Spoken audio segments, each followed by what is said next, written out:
Buenas tardes, estimados estudiantes. Les saluda el profesor Juan. El día de hoy vamos a desarrollar el tema la literatura romántica de Europa, Gustavo Adolfo Bécquer y América, Edgar Allan Poe. Veamos el contexto histórico para darnos una idea de lo que se refiere cuando hablamos de estos dos grandes personajes de la literatura y sobre todo de la poesía. El contexto histórico quiere decir que en esos momentos se está produciendo a nivel de Latinoamérica la independencia de las colonias. Es cierto, digamos, Cuba y Filipinas son las últimas colonias españolas. Ellas consiguen su independencia, por lo tanto, eso produce, digamos, un golpe muy emocional a España. Por otro lado, el movimiento del liberalismo se acrecienta más por estos lugares. Característica de la literatura romántica: el anhelo de libertad artística, de espacio y de tiempo. Abarcó todos los géneros. Surge una revaloración por la naturaleza y también el nacionalismo. Habíamos hablado de España, así es. Y España, durante este tema, este periodo de lo que es, aparece en tres etapas, ¿no? De 1810 a 1830, polémicas por las ideas románticas. De 1830 a 1840, inicia el romanticismo con Larra, Espronceda y el Duque de Rivas. En 1840 a 1850, el romanticismo nacionalista con Zorrilla. Digamos que estos son tres periodos de la literatura que marcaron profundamente en lo que es su desarrollo. Acá corrijamos en 1800, ¿no? 1840. Con respecto a Gustavo Adolfo Bécquer, a sus cortos 35 años de edad, él desarrolló mucha producción literaria. Él fue conocido como el Cisne de Andalucía. Su verdadero nombre fue Gustavo Adolfo Domínguez Bastidas. Perteneció al movimiento romanticismo tardío. Sus poesías fueron inspiradas por Julio Espí, Elisa Guillén y Casta Esteban. Esas son sus musas inspiradoras.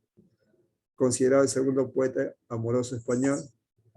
Su carácter, digamos que es tímido y soñador, y tiene mucha influencia de romántico Heine.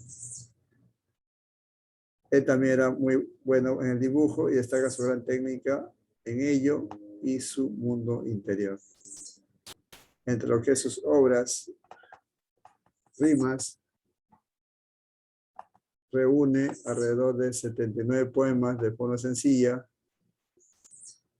variada y de tono melancólico, en la cual expresa sus sueños y dolores. Entre los temas está el amor, la melancolía, la soledad y la muerte. En lo que respecta a leyendas, reúne relatos, destaca los temas del exótico, la muerte, la ultratumba, el embrujamiento, la hechicería, el tema religioso y lo animista.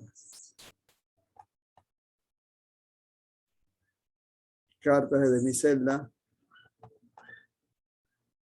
dividida en 9, está escrita en el monasterio de Heruela y publicada posteriormente en el periódico madrileño El Contemporáneo. Historia de los templos de España. Esta es una publicación hecha cuando él estaba en vida.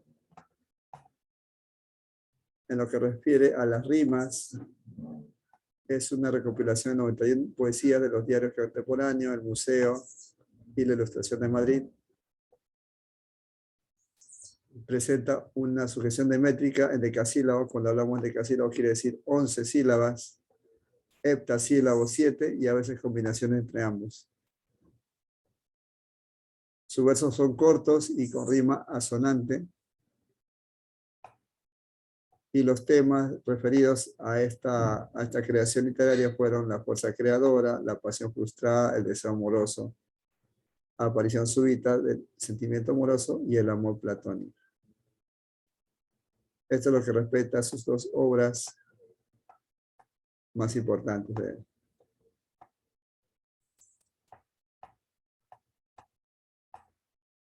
A ver, leamos la primera parte. Dice, no digas que agotado su tesoro, de asuntos falta, enmudeció la lira. Podrá no haber poetas, pero siempre habrá poesía. Aquí nos indica de que es un diálogo, una tradición poética, la música transmitida de generación en generación por los trovadores. Mientras la sonda de la luz al beso palpita encendidas, mientras el sol y las desgarradas nubes del fuego y oros vistas, mientras el aire en su regazo lleve perfumes y armonías, mientras haya en el mundo primavera, habrá poesía, ¿no? Luminosidad, beso, perduración del afecto, ¿no? Esto es lo que quiere decir esta parte, ¿no? Esta parte de acá. Poesía, sensación, transmite sensaciones, conocimiento, sensibilidad, juventud y belleza, florecimiento, ¿no? Esto es lo que quiere decir esta parte de acá. Y bueno, ahí hay que descubrir cada una de las partes que nos da a entender en esta reseña que está en su lado izquierdo, ¿no?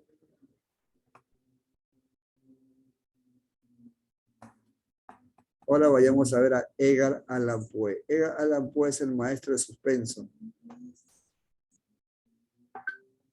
Escritor, poeta y escritor estadounidense, más conocido como el primer maestro de relato corto, es decir, el maestro del terror y del misterio. Publicó anónimamente su primer libro de poemas, Tamerlane y otros poemas, y en 1843 aparece el cuento El escarabajo de oro. Posee una gran construcción argumental y sus cuentos sobresalen por la morbidez de su inventiva. Sus relatos tratan de forma novedosa la crueldad, la tortura y la venganza. O digamos en un estilo totalmente distinto a los tocados en entonces. Las obras de Allan Poe han servido de inspiración para las grandes obras maestras del cine, ¿no? En lo que se refiere a de tipo de misterio y de terror. Fue adicto al opio y al alcohol. También se le considera como el padre del cuento policial y del misterio. Entre sus obras que podemos ver ahí, ¿no? Las campanas, poema que evoca repique los instrumentos metálicos, la más resaltante es El Cuervo. Y digamos también que la recopilación de sus más grandes obras está dentro de este libro llamado Narraciones Extraordinarias. Digamos que esa es la producción literaria más exquisita que pueda haber producido Allan Poe en lo que se refiere a literatura. Les recomiendo que lean Narraciones Extraordinarias. Es una lectura que te atrapará hasta el final, en la cual tú no vas a poder desprenderte de la lectura hasta que sepas cómo termina. Y el final, por lo general, es su desenlace no planeado. Ni te lo imaginas cómo va a terminar cada uno de esos cuentos de terror. Bueno, ahora sí, continuamos sobre las actividades del tema. Y bueno, ante cualquier duda, escríbeme a mi WhatsApp.